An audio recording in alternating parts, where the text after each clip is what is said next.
Hello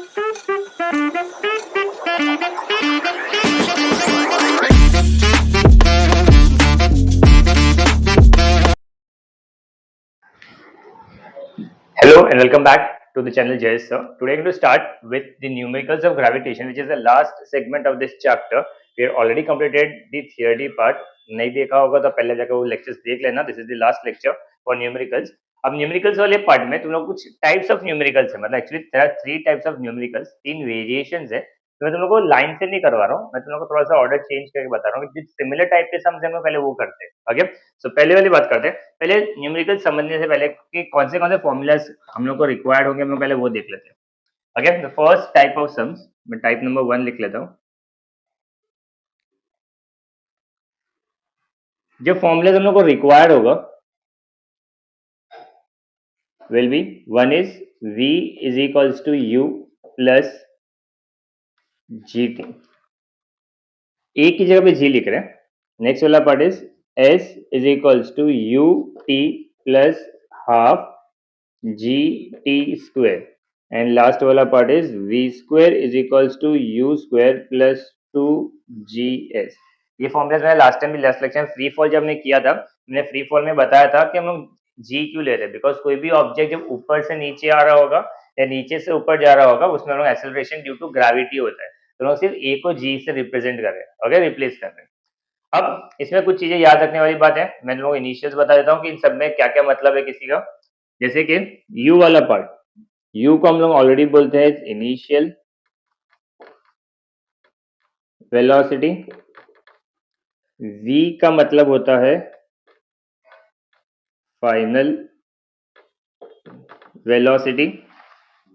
T means time. G means gravity.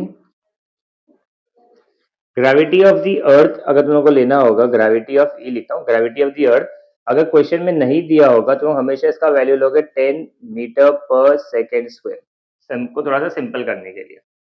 And the last one is S. S is nothing but the height, और इसको हम लोग displacement भी बोलते हैं. एस का एक्चुअल मतलब डिस्प्लेसमेंट होता है, बट ग्रेविटेशन के टर्म्स में इसको हम लोग हाइट कंसिडर करेंगे. ओके, ये क्यों करेंगे मैंने ऑलरेडी बताया था. ये हो गया फर्स्ट पॉइंट जो तुम लोगों को पता होना चाहिए. नेक्स्ट वाला पार्ट, ऑब्जेक्ट के लिए दो केस हो सकता है, मूविंग अपवर्ड्स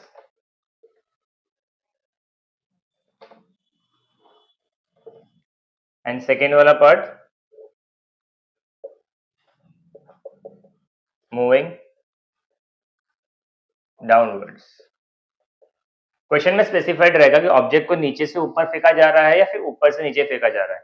अगर कोई भी ऑब्जेक्ट ग्राउंड लेवल से ऊपर की तरफ ट्रैवल करना स्टार्ट करेगा तो तुम लोगों को कुछ वैल्यू स्टैंडर्ड चेंज नहीं होगा. दैट इज, इस वाले केस में v का value will be 0. Like example मैंने बोला था, जब एक बॉल को तुम ऊपर फेंकोगे तो विद टाइम धीरे धीरे वैल्यू कम होने लग जाएगा और एक पॉइंट पे आके रुक जाएगा. जब वो रुक जाएगा मतलब उसका फाइनल वेलोसिटी क्या हो जाएगा, 0. तो v रिप्रेजेंट्स फाइनल वेलोसिटी. जब तुम लोग याद रखोगे v का वैल्यू क्या होगा, 0. ये हो गया फर्स्ट थिंग. सेकेंड वाला पार्ट, जब भी कोई ऑब्जेक्ट ऊपर की तरफ जाता है जो हम लोग एक्सेलरेशन कंसिडर करते हैं वो होता है हमेशा -g. क्वेश्चन में कभी भी वो लोग माइनस देंगे नहीं, तुम लोग को खुद से लिखना होगा. और ये v का वैल्यू भी 0 होगा, तुम लोग खुद से लिखना होगा. ये लोग क्वेश्चन में स्पेसिफाइड नहीं होगा. क्वेश्चन में सिर्फ इतना ही बोला गया होगा दैट ऑब्जेक्ट और a ball or a stone whatever it is been thrown upwards. जब वो अपवर्ड्स बात होगा तो तुम लोग को ये वाली पार्ट दिमाग में आना चाहिए. ये वाला पार्ट मूविंग डाउनवर्ड्स वाले पार्ट में क्या बोल रहे हैं हम लोग कि ऑब्जेक्ट कोई पर्टिकुलर हाइट से नीचे की तरफ आना स्टार्ट कर रहा है. जब ऑब्जेक्ट नीचे की तरफ आना स्टार्ट करेगा तो इसका जो u का वैल्यू होगा वो क्या हो जाएगा, 0. और उसका फाइनल वैल्यू कुछ ना कुछ तो बनेगा, वो हम लोग को सॉल्व करना होगा. जब लिख लेंगे u का वैल्यू हम लोग क्या लिखेंगे, 0, मतलब इनिशियल वेलोसिटी 0. लाइक मार्कर मेरे हाथ में, अब मैं इसको ऐसे रिलीज कर रहा हूँ. जब मैं इसे रिलीज कर रहा हूँ तो इसका ये वाले पॉइंट का वेलोसिटी क्या है, 0, बिकॉज ये मूव नहीं कर रहा है. इसे हम रिलीज करेंगे विद टाइम धीरे धीरे इसका वैल्यू बढ़ने लग जाएगा. ओके, चलो नेक्स्ट वाला part, acceleration due to gravity is g. ये वाला वैल्यू दोनों पॉजिटिव ही लोगे, इसमें कोई नेगेटिव का सिनेरियो नहीं है. दिस आर फ्यू पॉइंट्स जब तुम लोग को सम मूविंग अपवर्ड एंड डाउनवर्ड के लिए आएगा. ओके, सो याद से रख के लो, हम लोग उस पर न्यूमेरिकल्स में यूज करेंगे. Okay, take a screenshot of it if you want. चलो मैं फॉर्मूला साइड में रखता हूँ सो दैट तुमको थोड़ा सा ईज हो जाए।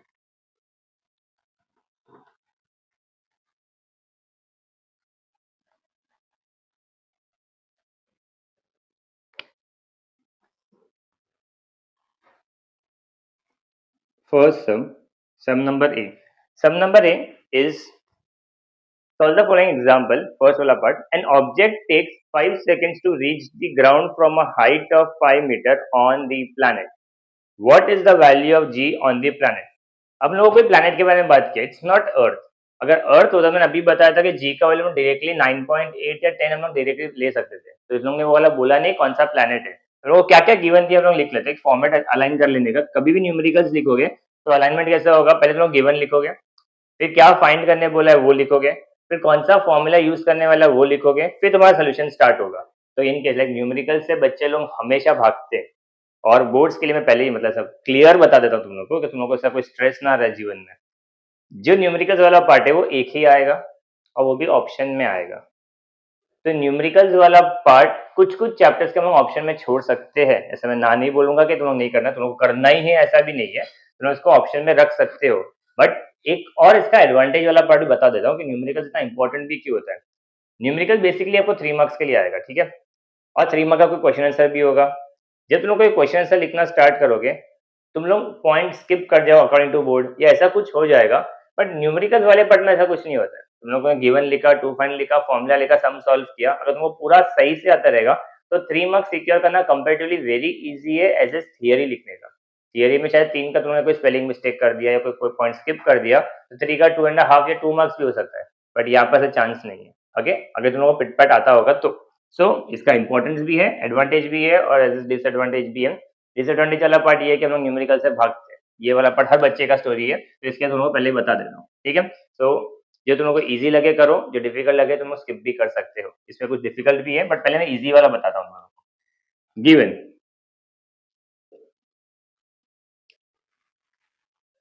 ये सिर्फ उन्हीं बच्चों के लिए है जो एवरेज स्टूडेंट है, जो बहुत स्ट्रगल कर रहे हैं एग्जाम के लिए कि भाई पैसे पास होना है, बट जो 95 के लिए एम कर रहा है उन लोगों के लिए ऑप्शन नहीं है, तुम लोग को ये करना ही होगा, ठीक है। वरना सब बोला सर ने बोल दिया तो छोड़ देते ना, कौन करेगा ये सब। तो ये एटीट्यूड भी मत रखना which is very wrong. Okay, I don't want to let you in the wrong path, तुम लोग सही जगह करना चाहिए तुम लोग को, ठीक है। चल, first is an object takes 5 seconds to reach the ground. तुम लोग लिख लेते हैं, टाइम हम लोग को दिया गया है 5 सेकंड। सेकेंड वाला पार्ट, हाइट इज 5 मीटर, तो हाइट मतलब h होता है, बट इसमें हम लोग हाइट को रिप्रेजेंट करते हैं s से, और ये भी कितना दिया है 5 मीटर। सेकेंड वाला part, what is the value of g, तुम लोग को u का वैल्यू फाइंड करना है। अब यहाँ पर तुम ध्यान से देखोगे तो उन्होंने क्या बोला है, an object is been thrown from upward, तो ऊपर से रिलीज किया। Statement is an object takes 5 seconds to reach the ground, उसको 5 सेकंड लग रहा है ऊपर से नीचे आने के लिए। अगर ऐसा कुछ केस हो रहा है मतलब डाउनवर्ड आ रहा है, डाउनवर्ड आएगा इसका मतलब तुम लोग को u का वैल्यू 0 लेना है। ओके, ये होगा गिवन। टू फाइंड, हम लोग को g फाइंड करना है, तो g is equal to question mark. Next part is formula. अब कौन सा फॉर्मूला यूज कर सकते हैं हम लोग, हमारे पास 3 फॉर्मूले है, फर्स्ट सेकंड थर्ड। इन 3 में से कौन सा गिवन डेटा है, जो गिवन डेटा देखोगे एक t है, एक s है और एक u है। फर्स्ट वाले फॉर्मूला में s तो कहीं दिख ही नहीं रहा है, तो ये वाला फॉर्मूला हम लोग यूज ही नहीं करने वाले, ये तो माइंड से निकल जाएगा। अब बचे ये वाला, क्योंकि इसमें भी s दिख रहा है, इसमें भी s दिख रहा है। चलो इस वाला फॉर्मूला को देखते हैं। s हमारे पास है, u है, t है, half as it is, g calculate करना है और t वाला पार्ट भी हम लोग का है। तो कोई भी फॉर्मूला जब हम सिलेक्ट करेंगे उसमें सिर्फ एक ही चीज अननोन होना चाहिए, बाकी सब तुम लोग को नोन वैल्यू होना चाहिए। मतलब मेरे पास s का वैल्यू भी है, u और t का वैल्यू भी है, सिर्फ एक g का वैल्यू नहीं है, और t का वैल्यू हमारे पास ऑलरेडी है, तो मैं ये वाला फॉर्मूला परफेक्टली यूज कर सकता हूँ। तुम लोग के साथ ये ट्राई करना रहेगा तो तुम लोग के v नहीं है, u चलो है, 2 g तो हम लोग को फाइंड करना है और s है, मतलब यहाँ पर 2 अननोन हो गया, v भी नहीं पता और g भी नहीं पता। ऐसा सिनेरियो में तुम लोग वो वाला फॉर्मूला यूज नहीं कर सकते, तो सिलेक्शन तुम्हारा इस तरह कैसे हो गया। अब चलते हैं सोल्यूशन पे। सोल्यूशन वाला पार्ट हम लोग स्टार्ट कर, सॉरी फॉर्मूला तो लिखा ही नहीं। फॉर्मूला कौन सा यूज कर रहे हैं हम लोग, s is equals to U T plus half g t square. Again, so solution starts with formula is S is equals to ut plus half gt square. अब वैल्यू प्लेस कर देते हैं. S का value is height which is 5, u का value is 0, तो उसको bracket में 0 into t का वैल्यू इज 5, तो ये हो गया 5, ये एक साथ आ गया, प्लस हाफ इनटू g का वैल्यू पता नहीं एज इट इज, और जो t का वैल्यू है वो कितना है हमारे पास 5, तो ये हो गया 5, पर t का स्क्वायर है, इसके ऊपर क्या आएगा whole square. Again so again 5 as it is, 0 से कुछ भी मल्टीप्लाई करोगे तो 0 होगा, तो anything multiplied by 0 is 0, plus half into g into 5 का स्क्वायर इज 25.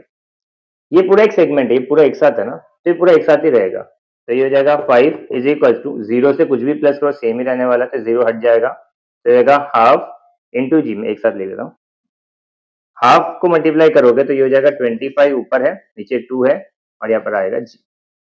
ठीक है ना. अब मुझे g को अलोन करना है, मतलब g का वैल्यू फाइंड करना है, तो 25/2 को हटाना है, तो हम लोग क्या करेंगे, नीचे वाला ऊपर जाएगा, ऊपर वाला नीचे आएगा, so this will become as 5 into 2/25 is equal to g. Okay, हमने क्रॉस मल्टीप्लाई किया तो ये 2 ऊपर चला गया, 25 नीचे आ गया, 5 के टेबल में 25 कैंसिल हो जाएगा, 5 1 जा 5 5 जा, तो मुझे बोला 2/5, 2/5 को डिवाइड करना रहेगा, तो अंदर 2 बार 5, 5 0 जा 0, 2.20, 5 4 जा 20 इज इक्वल टू 0, तो हम लोग को g का वैल्यू कितना मिला 0.4, बिकॉज ये ग्रेविटी है, इसका यूनिट आएगा मीटर पर सेकेंड स्क्वायर. ओके, तो लास्ट स्टेटमेंट लिखना, therefore the value of g on the planet is 0.4 meter per second square. Okay, that simple it is. चलो बढ़ते आगे तो नेक्स्ट वाला part, question number D. Question is an object thrown vertically upward. पहला ही part क्या हो रहा है, एक ऑब्जेक्ट को ऊपर की तरफ फेंका गया है. ओके, ये वाला पार्ट ध्यान रखना. reaches an height of 500 meter, what is its initial velocity, how long will the object take to come back to the earth, assume g is equals to 10 meter per second square. now given वाला part से start करते हैं कि क्या क्या given दिया है. Firstly हम लोग क्या बोला है कि ऑब्जेक्ट ऊपर की तरफ जा रहा है, इट्स मूविंग अपवर्ड्स. अगर ऊपर की तरफ जा रहा है तो हम लोग को हमने दिया हाइट. हाइट का मतलब क्या लिखेंगे, डिस्प्लेसमेंट लिखेंगे, तो s is equals to 500 metre. This is the first thing जो हम लोग को दिया है. सेकेंड वाला पार्ट, g का वैल्यू दिया है, assume g to be 10 metre पर सेकेंड स्क्वायर. ये तो उन्होंने अज्यूम करने बोल दिया है, अगर नहीं दिया तो फिर भी हम लोग यही अज्यूम कर देते, इसके अलावा अज्यूम करते ही नहीं थे अपन. एंड हम लोग को बोला है ऑब्जेक्ट नीचे से ऊपर जा रहा है, जब ऑब्जेक्ट नीचे से ऊपर जाएगा तो उसका फाइनल वेलोसिटी 0 हो जाएगा, so here v is equals to 0 meter per second. this is the thing जो हम लोग को पता है. अब क्या फाइंड करने बोला है, so here comes to find what is its initial velocity. Object को मैं कितने वेलोसिटी से ऊपर फेंकूंगा तब जाके वो 500 मीटर का हाइट अटेन करेगा, ये हम लोग को फाइंड करने बोला है. तो हम लोग को u का वैल्यू फाइंड करना है which is question mark, and what is the total time. ये पूरा जर्नी, ऑब्जेक्ट नीचे से 500 मीटर ऊपर जा रहा है और फिर से ऊपर से नीचे आ रहा है, ये वाला वैल्यू कैलकुलेट करने के लिए मेरे को total time is equals to question mark find करना. अब चलते हैं फॉर्मूला पे. अब फॉर्मूला क्या दिया अपने को, हमारे पास 3 फॉर्मूलाज है, मुझे u भी फाइंड करना है, t भी फाइंड करना है. तो पहले u के लिए सर्च करते हैं कि इस गिवन डेटा से मैं u कैसे फाइंड कर सकता हूँ. चलो फर्स्ट फॉर्मूला देखते हैं.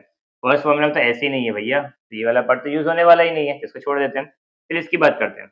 s 500 है, u पता नहीं, t भी पता नहीं, तो छोड़ दो इसको, इसमें 2 अननोन हो गया, तो ये वाला पार्ट भी नहीं चाहिए.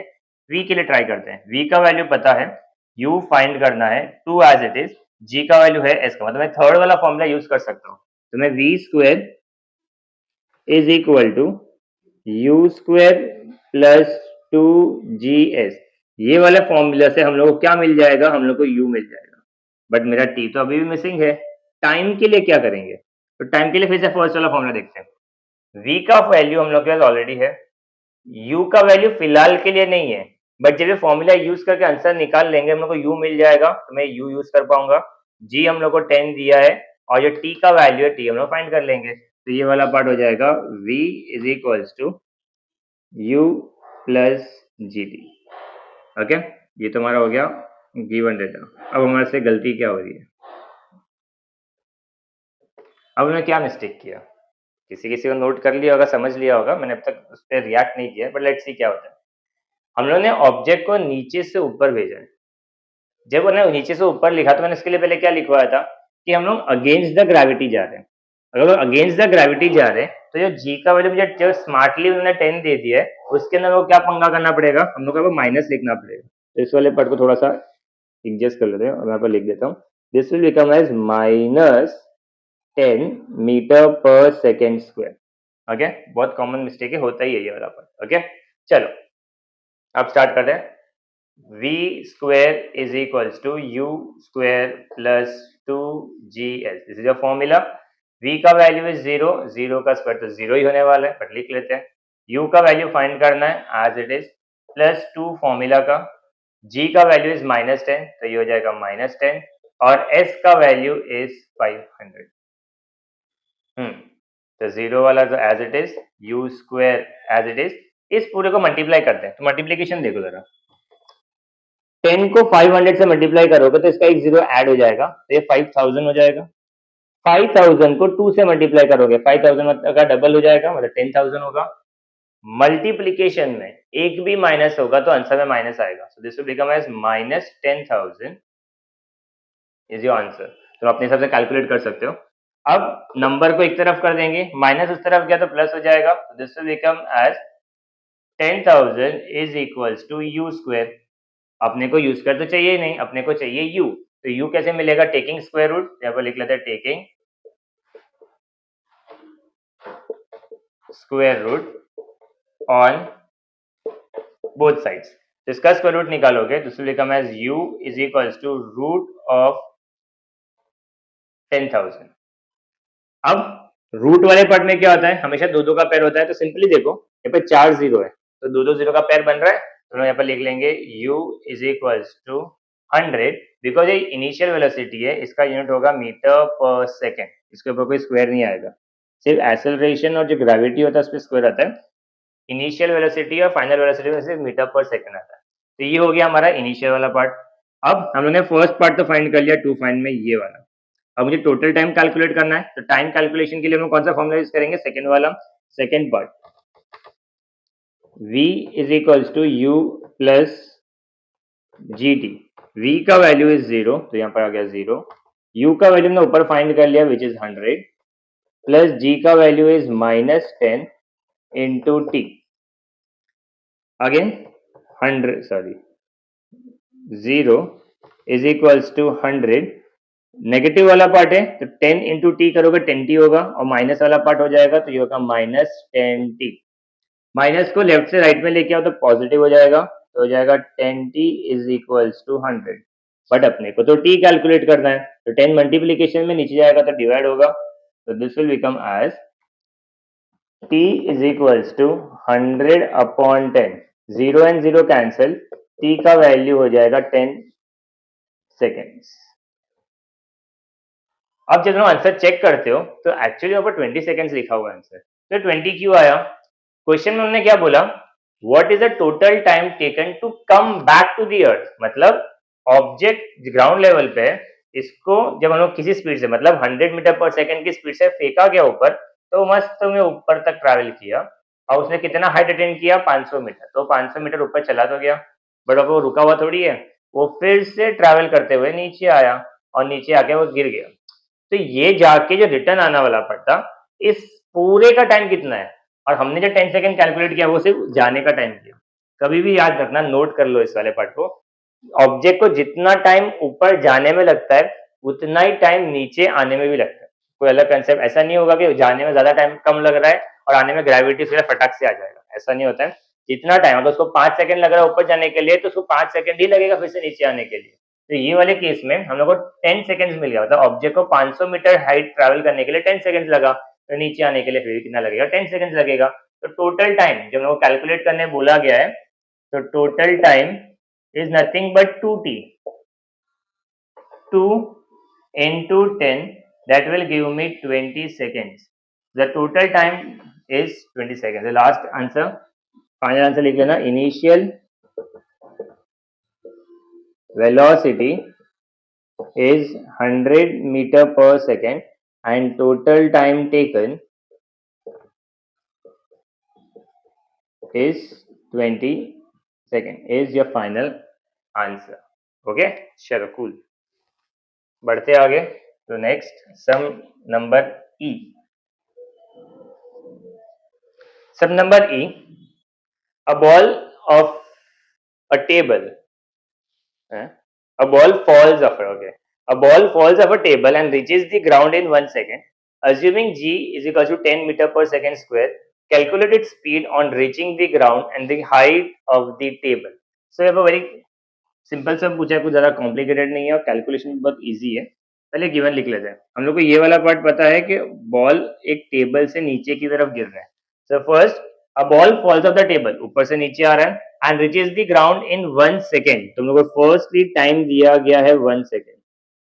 चलो ठीक है, अज्यूमिंग जी टू बी 10, सो जी का वैल्यू भी कितना होगा 10 मीटर पर सेकेंड स्क्वायर। यहाँ पर पॉजिटिव रहेगा, नेगेटिव का कोई सिनेरियो नहीं है बिकॉज ऑब्जेक्ट ऊपर से नीचे गिर रहा है, तो ये वाला पार्ट पॉजिटिव रहने वाला है विद द ग्रेविटी है। Further calculate the speed of reaching the ground. तो अगर ऑब्जेक्ट ऊपर से नीचे आ रहा है तो ऊपर वाला स्पीड हम लोग क्या लेते हैं, इनिशियल वाला पार्ट विच इज 0। तो हम लोग को ये वाला पार्ट भी दिया है कि u का वैल्यू कितना होगा 0 मीटर पर सेकेंड। सो फाइंड करने के लिए क्या बोला है, टू फाइंड। तो टू फाइंड वाला पार्ट हम लोग को v पता नहीं है, तो v वाला part question mark. And what is the height, height का मतलब क्या होता है, displacement, that is also what question mark. Formula, दो चीज फाइंड करना है तो दो फॉर्मूला आएगा। तो फर्स्ट वाला पार्ट v कैलकुलेट करना है, तो v कैलकुलेशन के लिए चलो पहले फर्स्ट फॉर्मूला देखते हैं। v कैलकुलेट करना है, u का वैल्यू 0 है, g का वैल्यू 10 है, t का वैल्यू पता है, मतलब ये फर्स्ट फॉर्मूला यूज करके मैं v फाइंड कर सकता हूँ। तो हम लोग लिख लेते हैं यहाँ पर v is equals to u plus g t. हो गया फर्स्ट पार्ट। एस वाले पार्ट के लिए एस यहाँ पर भी है, एस यहाँ पर भी है, तो देखते हैं इससे काम बनता है क्या। एस का वैल्यू फाइंड करना है, u का वैल्यू 0 है, t का वैल्यू 1 सेकेंड हाफ, g का वैल्यू b और t, मतलब इससे काम बन जाएगा अपना, इसी का यूज कर लेते हैं। s is equals to U T plus half ji t square. अगर इसको ट्राई करना होता तो v का वैल्यू इस फॉर्मूले से मिलता था, u 0 है 2gs। हाँ, तुम इन दोनों में से कोई भी फॉर्मूला यूज करोगे तुमको आंसर मिल जाएगा। मैं ये वाला यूज कर, ठीक है। चलो सोल्यूशन ना, सोल्यूशन वाला पार्ट पहले हम फर्स्ट वाला पार्ट यूज करेंगे। v is equals to u plus g t. v का वैल्यू पता नहीं, u का वैल्यू इज 0, g का वैल्यू इज 10 और t का वैल्यू इज 1। तो ये वाला पार्ट 0 से कुछ मल्टीप्लाई नहीं हो रहा, प्लीज इसको कंफ्यूज मत कर देना अपने आप को कि 0 होता है ये सब कुछ 0 हो गया करके। 0 तो अलग है, 10 इंटू 1 करोगे 10, तो यह v का आंसर कितना होगा 10 मीटर पर second is your answer. Okay, next वाला पार्ट s फाइंड करना है, तो second case s is equals to U T plus half ji T square.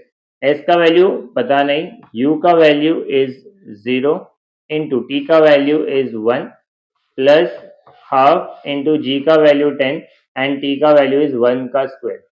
यहाँ पर 0 से मल्टीप्लाई हो रहा है तो पूरा 0 हो जाएगा, प्लस 2 1 जा 2 5 जा, तो मिला के हमने 5 इंटू 1 का स्क्वायर इज 1, तो 5 इंटू 1 इज 5। सो एस का वैल्यू कितना मिला 5 मीटर, बिकॉज हाइट है और हाइट हमेशा क्या रहेगा, मीटर में रहेगा। तो हम लोग फाइनल आंसर लिख लेते हैं, so that final velocity v is equals to 10 meter per second and height of the table is height of the table is 5 meter. Okay, ये टाइप 1 वाले सम्स है। ओके, इसमें से तीन ही टाइप के सम्स है और सब के सब वो वाले सम्स है जिसमें ऑब्जेक्ट या तो ऊपर जा रहा है फिर नीचे आ रहा है। इसके अलावा जो सम्स है वो थोड़े से अलग है, तो वो वाला वेरिएशन देखते हैं क्या है ये।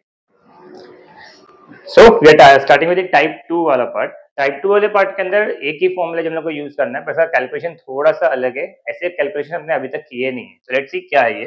सबसे पहले टाइप 2 वाले पार्ट के अंदर जो फॉर्मूला है which is F is equals to capital G m1 m2 upon d square. This is the formula which we have to use. ये वाला फॉर्मूला हम किसके लिए यूज करते हैं? जब कोई भी दो ऑब्जेक्ट होगा उसके पीछे कितना फोर्स ऑफ अट्रैक्शन है ये कैलकुलेट करने के लिए ये वाला पढ़ सकता है। लाइक सब में कैसा हो सकता है, लाइक सन एंड अर्थ के बारे में बात हो सकता है, अर्थ एंड मून के बारे में बात हो सकता है, फिर कोई भी दो प्लैनेट के रिगार्डिंग बात हो सकता है। जैसे हम लोग को एक एम का वजन होगा एक प्लैनेट का, दूसरा दूसरे का होगा, और तुम लोग को जो डिस्टेंस दिया होगा उसका तुम लोग कैलकुलेशन करोगे। तुम लोग लिख लेते कैसा दिया हुआ है। एफ का मतलब तुमने बताया था इट इज फोर्स, जी का वैल्यू इज सॉरी मतलब इज ग्रेविटेशन कांस्टेंट, और इसका वैल्यू तुम लोग को क्वेश्चन में दिया हुआ रहेगा। नहीं दिया रहेगा तो भी वैल्यू लर्न करके जाना, 6.67 इंटू 10⁻11 newton metre square KG square. ठीक है, वो वैल्यू नोट कर लेना। m1 and m2 both are the masses of the object, and the last one is d is nothing but the distance between the two object. वो object कुछ भी हो सकता है, न्यूमेरिकल के हिसाब से इट्स दी प्लैनेट वाला पार्ट। आ गया, चलो देखते हैं क्या दिया। क्वेश्चन नंबर एफ से स्टार्ट करते हैं। एफ और ये दोनों सेम टाइप के समय, हम लोग पहले ये वाला पार्ट करते हैं, एफ वाला part. The masses of the Earth and the Moon are 6 into 10 raised to 24 kg and 7.4 into 10 raised to 22 kg, respectively. The distance between them is 3.84 into 10 raised to 5 kilometer. Find the gravitational force of attraction between the two. Okay, चलो सम थोड़ा सा लेंदी है, उसके लिए मैं ये वाला part को इरेज कर दे रहा हूँ, और थोड़ा सा कैलकुलेटिव वाला पार्ट भी आपको कैलकुलेशन भी करना होगा। मैं बताऊंगा आपको कैसे कैलकुलेट करना है, बट स्टिल पहले गिवन से स्टार्ट करेंगे हम लोग। This sum number F given. Given data में सबसे पहला स्टेटमेंट ये बोला गया है, the masses of the earth and the moon. तो हम लोग लिख लेते हैं, मास के लिए सिंबलाइज करेंगे हम लोग m, और अर्थ के लिए बोला गया उसके लिए मैं m e लिख देता हूँ। तो m और e मतलब mass of the earth, and mass of the earth is given to us as 6 into 10 raised to 24 kg. Mass of the moon is 7.4 into 10 raised to 22 kg. These are two things been given. Next is the distance between them. Earth and moon के बीच का distance, तो हम उसको symbolize करेंगे छोटा d, and it is 3.84 into 10 raised to 5 kilometre. जब भी कोई न्यूमेरिकल सॉल्व करोगे हम लोग डिस्टेंस को किलोमीटर में नहीं रखते, मीटर में रखते हैं। ओके, तो 1 किलोमीटर मतलब 1000 होता है। अब 1000 वाला पार्ट में हम कैसे इसको चेंज करेंगे मीटर वाले पार्ट में, तो ध्यान से देखना। Like 1 kilometre is equals to 1000 metre. 1000 metre में 3 जीरो आ रहा है, तो इसको मैं ऐसा भी लिख सकता हूँ, 1 kilometre is equals to 10 raise to 3 metre. Okay, अब यहाँ पर देखो इस किलोमीटर को मीटर में कन्वर्ट करना है, तो मैं सिंपली क्या करूंगा, किलोमीटर के अंदर 5 जीरो पहले से दिया हुआ है, अगर मैं इसको हटा रहा हूं तो मुझे उसकी जगह पे 3 जीरो और ऐड करना है। तो ये वाला पार्ट कैसे हो जाएगा, 3.84 into 10 raise to 8 metre. Okay, 5 already था, किलोमीटर हटाने के लिए 3 जीरो मैंने और ऐड किया, तो ये हमारा हो गया 10 रेज टू 8 मीटर। फर्दर हम लोग को यूज वाले पार्ट में दिया गया कि तुम लोग को जो जी का वैल्यू है वो लेना है 6.7 into 10 raise to -11 newton metre square KG -2। This is SI unit of it. इतना वाला पढ़ने को गिवन है। अब फाइंड करने के लिए क्या बोला है, what is the force of attraction. The force of attraction के लिए to find F is equals to question mark. Formula of F is nothing but capital G m1 m2 upon d square। ये formula हम लोग use करने वाले हैं। अब कैसे यूज होगा देखते हैं। Solution, we'll start with this। So मैं फॉर्मूला चेंज कैसे करता देखो, F is equals to G, m1 और m2 की जगह पे हम लोग को masses of the earth and the moon दिए है, तो इसको वही रिप्रेजेंटेशन लिखता हूँ, m upon D square. Same formula लिखा है, सिर्फ 1 और 2 की जगह पे मैंने E और M लिखा गया है। अब वैल्यूज प्लेस कर देते हैं सॉरी, जी का वैल्यू दिया हम लोगों को 6.7 into 10⁻⁻11। This is the first part, units में लिखते हैं हम लोग। Mass of the earth is 6 into 10⁻24 kg नहीं लिखेंगे, एंड मून के लिए it is into 7.4 into 10⁻22 kg।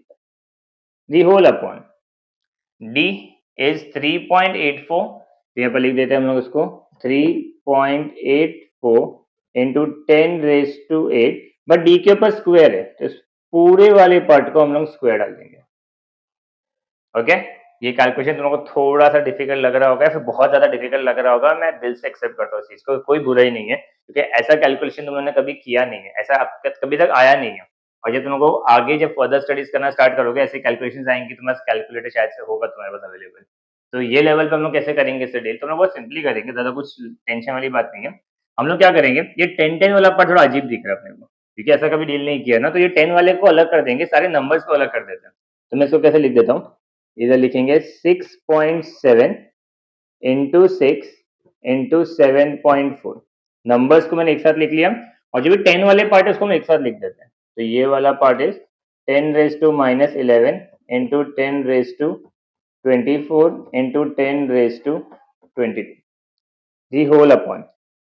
अगर कोई भी चीज स्क्वायर होता है, स्क्वायर का मतलब क्या होता है, वो सेम चीज को हम दो बार मल्टीप्लाई करते हैं, तो सिर्फ सिंप्लीफिकेशन के लिए मैं स्क्वायर को दो बार लिख देता हूँ, मतलब ये हो जाएगा 3.84 इंटू 3.84 इंटू 8⁻10 है तो उसको दो बार लिख देता हूँ, 8⁻10 इंटू 8⁻10। ओके, अब हम लोग नंबर्स को मल्टीप्लाई कर सकते हैं, तो नंबर्स को मल्टीप्लीकेशन वाला पार्ट कैसा होगा, सब कुछ सही है, ठीक है। अभी नंबर्स को मल्टीप्लाई करना है, तो नंबर्स मल्टीप्लीकेशन क्या करोगे तुम लोग, 6.7 इंटू 6 इंटू 7.4, इन तीनों को मल्टीप्लाई करो और उसका आंसर निकालो। तो अभी मल्टीप्लीकेशन करते हैं यहाँ पर, 6.7 into 6 is 42, 36 and this is 40, ये आ गया पॉइंट, उसके बाद मल्टीप्लाई करना है 7.4 से, 4 2 8, 0 16, 7 2 14, 1 1 28, तो ये हो जाएगा 8 4 7 9 2। Okay, so your answer is 297.48, ये इसका मल्टीप्लिकेशन का आंसर आ गया। डेसिमल वाला पार्ट कैसे पुट कर रहे हैं हम लोग, ये 2 डेसिमल था, उसके 2 डेसिमल यहाँ पर आ रहा है इनटू। अब ये 10 वाले पार्ट में कैसे करते हैं देखो, जो 10 वाला पार्ट हम लोग ने लॉ ऑफ इंडाइसिस में देखा है, जब भी मल्टीप्लिकेशन वाला पार्ट होता है ना, पावर ऐड एंड सब्ट्रैक्ट होता है, तो हम लोग पावर को ऐड करेंगे, तो पावर एडिशन वाला पार्ट में कैसे होगा, 24 को 22 से ऐड करो, तो 24 एंड 22 विल गिव यू 46, 46 में से 11 को माइनस करो, तो 46 में से 11 माइनस करोगे वो हो जाएगा 35, मैं डायरेक्टली लिख देता हूँ यहाँ पर 35। ओके, फिर से देख लो, ये सब मल्टीप्लिकेशन में, जब मल्टीप्लिकेशन वाला पार्ट होगा तो पावर्स वाले पार्ट ऐड होते हैं, ये ऐड ही करेंगे, बट बिकॉज 11 माइनस है उसके लिए प्लस एंड माइनस का रूल यूज करेंगे, तो 24 और 22 को ऐड किया तो आंसर आया 46, उस 46 को हमने 11 से माइनस किया तो आंसर आ गया 35। फर्दर अब हम इन दोनों को मल्टीप्लाई करेंगे, तो 3.84 इंटू 3.84, तो 4 4 is 16, 4 8 32, 33, it is 12 and 3 15, 0 यहाँ पर, 8 4 again it is 32, 8 8 64, 64 and 3 is 67, 8 3 is 24, 24 and 6 is 30, 2 0 आ गया यहाँ पर, 3 4 is 12, ये 1 carry, 3 8 24 and 1 25, 3 3 9, 10 and 11. So this is 6, 3 plus 2 is 5, 7 7 14, 1 carry, this is 6 and 7, this is 4 and this is 1। अब decimal किधर आएगा? यहाँ पर 2 डिजिट, यहाँ पर 2 डिजिट, मतलब 4 डिजिट्स के बाद, तो बैक साइड से 4 डिजिट कहाँ आएगा? 14 पॉइंट समथिंग आएगा, तो ये वाला पार्ट हो जाएगा 14.7456 इंटू 10⁸ इंटू 10⁸, तो प्लीज ये मत करना कि 8 का स्क्वायर मतलब 10�64 लिख दो, ऐसा नहीं होगा, बिकॉज हम लोग मल्टीप्लाई कर रहे हैं तो मल्टीप्लाई में पावर ऐड होगा, तो that will be give me 10⁻16। Okay, इधर तक तो चलो तुम लोग कैसे ही मैनेज कर लोगे। अब ये डिवीजन कैसे करेंगे? ये डिवीजन अपना पॉसिबिलिटी में थोड़ा सा लेस ही रखने का, कि भाई स्कॉलर बंदा भी रहेगा तो एक बार यहाँ पर क्या थोड़ा सा वो ले सर ऐसा कैलकुलेशन कैसे करेंगे? जब ऐसा कुछ आ जाएगा हम लोग क्या करेंगे, उसको नियरेस्ट नंबर में राउंड ऑफ करना स्टार्ट करेंगे। राउंडिंग अप वाला पार्ट कैसा हो जाएगा? ये वाला नंबर का तुम देखोगे इज क्लोजेस्ट टू 300, तो मैं इस पूरे वाले पार्ट को अप्रॉक्स 300 ले लूंगा, तो ये वाला पार्ट हो जाएगा 300 इंटू 10⁻35 अपॉन ये 14.74 है, तो इसका नियरेस्ट राउंडिंग अप कितना होगा? 15 होगा, तो फिर जस्ट आगे वाला नंबर, और ये हो जाएगा 10⁻16।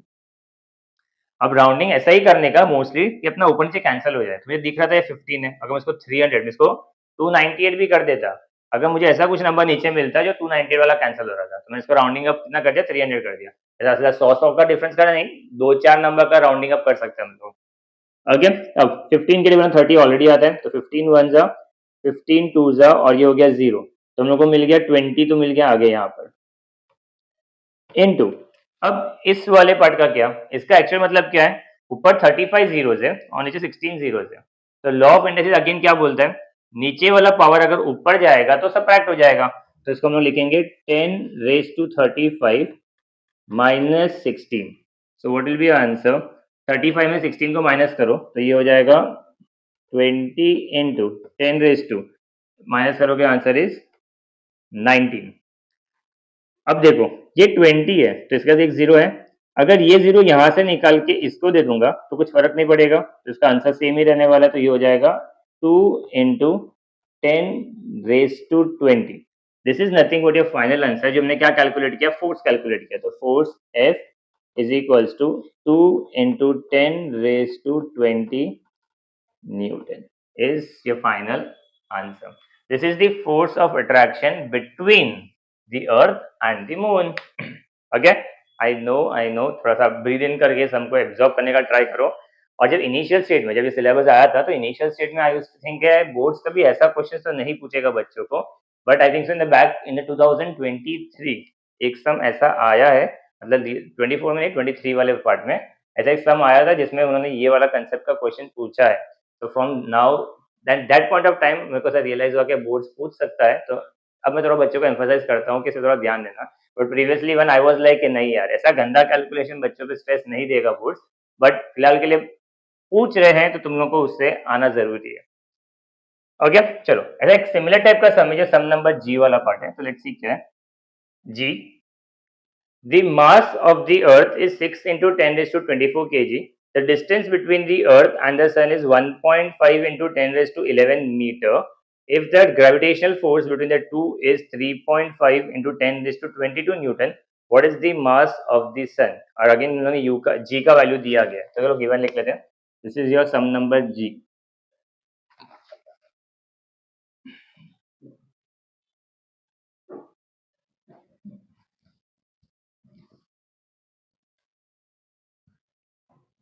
This is your sum number g. So g given. First one, mass of the अर्थ, तो लिख लेते हैं मास ऑफ द अर्थ चेंज होगा नहीं, वो मास ऑफ द अर्थ का वैल्यू सेम ही रहेगा, which is 6 into 10⁻24 kg। Next वाला part is the distance between the earth and the sun, तो डिस्टेंस वाला part D is 1.5 into 10⁻11 metre. Luckily हम लोग को मीटर दिया गया है तो कुछ कन्वर्जन की जरूरत नहीं है। If the force, gravitational force, हम लोग को फोर्स भी दे दिया है, force is what 3.5 into 10⁻22 Newton. This is a force. What is this mass? और g का वैल्यू भी दिया है, g का value is 6.7 into 10⁻11 Newton meter square kg minus 2. And to find mass of moon earth दिया, sorry, and mass of the sun is question mark formula. Now again formula कोई अलग है नहीं हमारे पास, मास के लिए कोई फॉर्मूला नहीं है, बट हम लोग का फोर्स का फॉर्मूला एक ही है, दो ऑब्जेक्ट के बीच वाला पार्ट, तो फॉर्मूला सेम ही यूज होगा, सिर्फ उसको थोड़ा सा यहाँ वहाँ शिफ्ट करना पड़ेगा।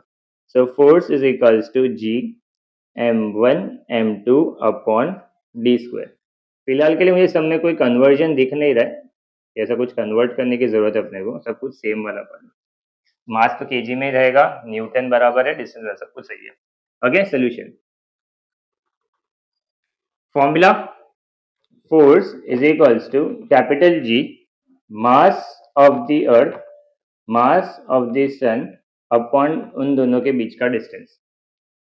फोर्स का वैल्यू हम लोग को ऑलरेडी दिया हुआ है तो प्लेस कर देंगे 3.5 into 10⁻22 newton is equals to G का वैल्यू हम लोग को दिया है 6.7 इंटू 10⁻11 न्यूटन मीटर, अरे रे मीटर्स पे सम के अंदर वैल्यू कब से आने, सॉरी। ओके हाँ, उसके बाद नेक्स्ट वाला है mass of the earth is into 6 into 10⁻24 kg and mass of the sun तो पता नहीं है तो इसको हम लोग ms लिख देते हैं, थाला for a reason. Okay and D वाला पार्ट इज 1.5 इंटू 10⁻11 और वो डी स्क्वायर है तो इसके ऊपर।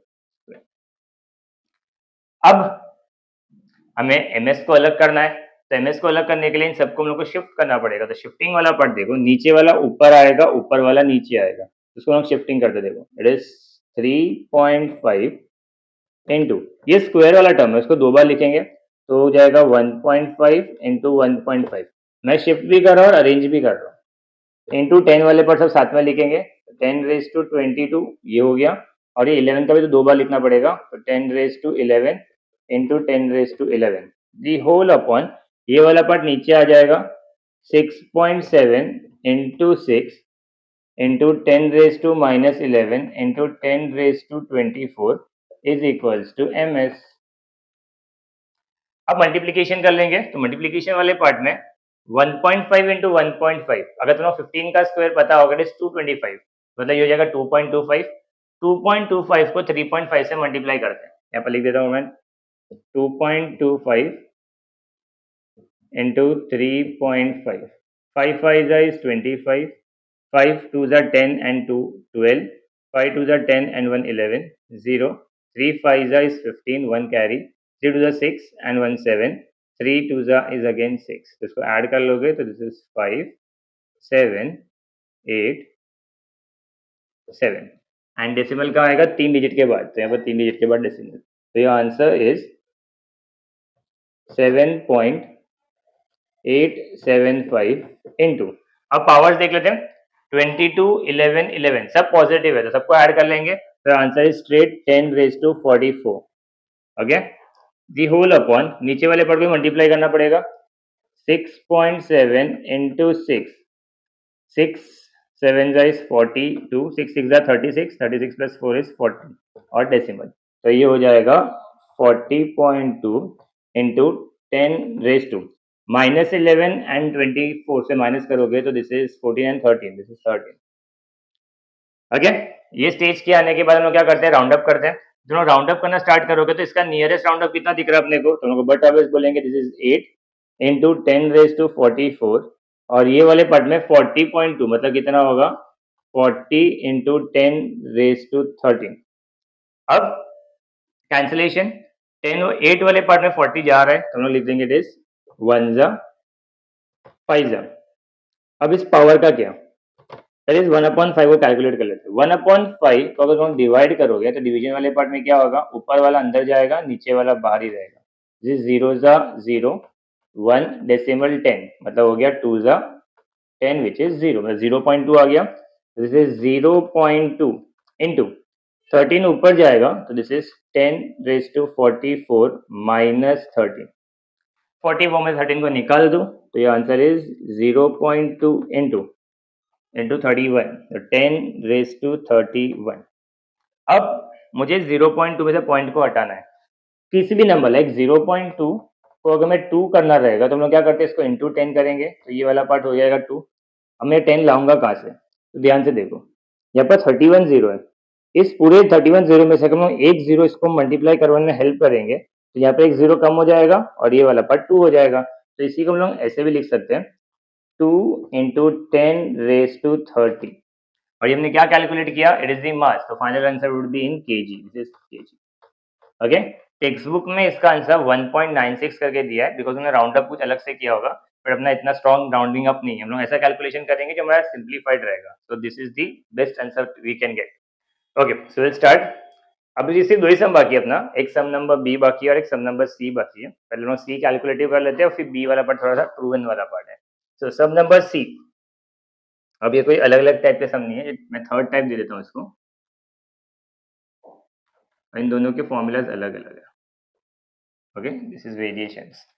सम number C, question is, the mass and the weight of an object on the earth are 5 kg and 49 newton respectively. What will be their values on the moon? Assume that the acceleration due to gravity on the moon is 1/6 of that of the earth. Okay, pretty good sum. ये वाला part आप लोगों को numericals में आए ना आए, but आप लोगों को एमसीक्यू में भी पूछ सकते हैं। क्या कंसेप्ट है उसका मैं बता देता हूँ, फिर से एक बार रिवाइज करवा लो। पहले गिवन लिख लेते हैं क्या है, फिर तुमको बताता हूँ कि उसमें क्या क्वेश्चन बन सकता है इसके अलावा। ओके, क्वेश्चन वाले पार्ट में क्या स्टेट किया, कोई तो एक ऑब्जेक्ट है जो अर्थ पे है, उसका मास 5 केजी है और उसका वेट 49 न्यूटन है। जब हम लोग थियरी पार्ट कर रहे थे, मैं बताया था मास और वेट में फर्क क्या होता है। Mass is the state of matter, मतलब कितना मैटर है उसके अंदर, वो मैटर कभी भी चेंज नहीं होने वाला। कोई भी ऑब्जेक्ट लगे मार्कर का मास जो भी होगा, अर्थ पे भी सेम रहने वाला है, मून पे भी सेम रहने वाला है, जुपिटर प्लूटो कहीं पर भी चले जाओगे सब जगह सेम रहने वाला है, बट उसका वेट चेंज होते रहता है, क्योंकि वेट एक ऐसा चीज है डिपेंड करता है द फैक्टर ऑफ ग्रेविटी। हर एक ऑब्जेक्ट का ग्रेविटी अलग अलग होगा तो वेट भी अलग अलग वेरी करेगा। तो ये वाले क्वेश्चन में वही बताया गया उन्होंने कि मास ऑफ द ऑब्जेक्ट, तो मैं यहाँ पर लिखता हूँ पहले ऑन अर्थ के बारे में बात कर रहे हैं ना, तो हम गिवन में लिखते हैं on earth. On earth mass is 5 kg and its weight is 49 Newton. ये वाला पढ़ हम लोग को दिया गया, और हम लोग को एक और चीज बोला गया, the gravity of the moon is 1/6 the gravity of the earth, ऐसा भी उन्होंने स्टेट किया। ठीक है, अब हमको फाइंड करने के लिए क्या बोला, to find on moon mass and the weight is equals to question mark. Formula, formula वाले पार्ट में मास का कुछ भी फॉर्मूला होता ही नहीं है, क्योंकि मास के लिए क्या सब जगह कांस्टेंट होता है, उसके लिए कुछ फॉर्मूला बनेगा नहीं। बट फॉर्मूला किसका है, वेट का। तो वेट का ऐसा यूनिट देखो, न्यूटन है, मतलब फोर्स का ही फॉर्मूला है, it is W is equals to mg। This is the formula which you are going to use. Solution, पहले कैलकुलेट करते हैं मास, तो हम स्टेटमेंट लिखेंगे, since the mass is constant everywhere, mass on the earth will be equal to mass on the moon which is equal to 5 kg। sorted, खत्म। यही MCQ के लिए पूछ सकते हैं, कंफ्यूज करने के लिए। चलो कोई भी ऑब्जेक्ट दे देंगे, इसका मास दे देंगे और तुम लोग बोलेंगे कि वहां का मास क्या, तुम लोग कैलकुलेट करो, तो सिंपली इसको लिखोगे अर्थ और मून वाला पार्ट 5 kg होगा, तुम लोग आंसर मिल जाएगा। नेक्स्ट वाला पार्ट बात करते हैं वेट की। तो वेट की बात करने से पहले हम लोग क्या लिखेंगे, यहाँ पर ग्रेविटी ऑफ दी अर्थ वाला पार्ट कैलकुलेट करना पड़ेगा। तो ग्रेविटी ऑफ दी अर्थ, अब वेट कैलकुलेट करने के लिए मुझे ग्रेविटी पता होना चाहिए, तो ग्रेविटी ऑफ दी अर्थ हम लोग को पता है, तो हम लोग लिख लेते हैं gravity of the earth is 9.8 metre पर second square. So gravity of the moon का रिलेशन हम लोग को दिया है 1.6 into gravity of the earth. This is 1.6 into 9.8, इसको लोग डिवाइड कर लेते हैं, 9.8 और इसको 6, 6 1 इज 6, माइनस करोगे ये होगा 3, दिस इज डाउन 8, डेसिमल आ जाएगा, 6 6 इज 36, दिस इज 2, यहाँ पर आएगा 0, इट इज 6 3 इज 18, अगेन इसको सब्ट्रैक्ट करोगे, दिस इज 2, अगेन रिपीट करोगे 3, अगेन 18, मतलब 2 रिपीट होने वाला है। इसको हम राउंडिंग अप कैसे लिखेंगे, तो ग्रेविटी विल बी व्हाट, तो gravity of the moon is 1.634 metre पर second square. This is the gravity of the moon, this is the gravity of the earth, और ये हो गया हमारा ग्रेविटी ऑफ द मून। अब लोग कैलकुलेट करते हैं वेट। तो weight on the moon, weight on the moon is equals to mass on the moon into gravity of the moon. मैंने एम और जी लिखा है, सिर्फ मून के लिए कैलकुलेट करा तो एमएम सिर्फ ऐड ऑन कर दिया और कुछ नहीं है। मास ऑफ द मून तो 5 kg है, तो ये वाला पार्ट 5 रहेगा। ग्रेविटी ऑफ द मून हम लोगों ने कैलकुलेट कर लिया, इट इज 1.634। 1.634 को 5 से मल्टीप्लाई कर लेते हैं। सो 5 4 जा इज 20, रिमाइंडर 2। 5 3 जा 15, 15 प्लस 2 इज 17, यहाँ पर आ गया 7। 5 6 जा इज 30 प्लस 1 31, तो ये आ गया 3 और ये 1। 5 1 जा 5 प्लस 3 इज 8। 3 डिजिट का डेसिमल आएगा तो 1 2 3 डेसिमल, तो आंसर इज 8.170। तो हम उसको लिख सकते हैं weight on the moon is 8.17 newton is your final answer. So जो ऑब्जेक्ट का weight on earth was 49 newton, वही ऑब्जेक्ट जब मून पे जा रहा है उसका वेट कितना आ रहा है 8.17 न्यूटन। इतना कम क्यों हो गया? क्योंकि वहां का ग्रेविटी कम है, as simple as that. But mass remains constant. ये कंसेप्चुअल बात याद रखना कि मास कभी चेंज नहीं होता और वेट के लिए उसकी ग्रेविटी फैक्टर पर डिपेंड करेगा। बढ़ते to the last sum of this segment is sum number B. So question is, the radius of the planet A is half the radius of the planet B. If the mass of A is ma, what must be the mass of B so that the value of G on B is half the value on A? So let's see क्या given दिया है। B वाला part given. Question is, radius of the planet A. Radius of the planet A को हम लोग symbolize करेंगे RA से। Radius is for R and A is for the planet. Radius of the planet is का मतलब होता है equal to half of the planet. Half मतलब 1/2. Radius of the planet B मतलब क्या हो जाएगा? RB हो जाएगा। This is the first given part. Second part, if the mass of A is ma, what is the mass of mb so that the value of G on B, तो value of G मतलब G वाला part छोटा g आएगा, on B मतलब B आएगा, is half the value of A is G। ये दो part मुझे गिवन दिया है और टू फाइंड करने के लिए क्या बोला हम लोगों को? Find the mass of B, मतलब मुझे एम बी वाला पार्ट फाइंड करने के लिए बोला। फॉर्मूला, अब इसके लिए फॉर्मूला क्या बनेगा? तो गिवन डेटा देखो, जहां पर मुझे जी आर और एम का रिलेशन मिले तो इसका फॉर्मूला क्या होगा? जैसे small G M upon R square. This is the formula जो हम लोग को इसके लिए यूज करना है। सो अब हमारे पास दो प्लैनेट है, तो हम लोग पहले अलग अलग लिखते हैं। पहले लिखते हैं for planet A. For planet A, इसके टर्म से फॉर्मूला क्या बनेगा?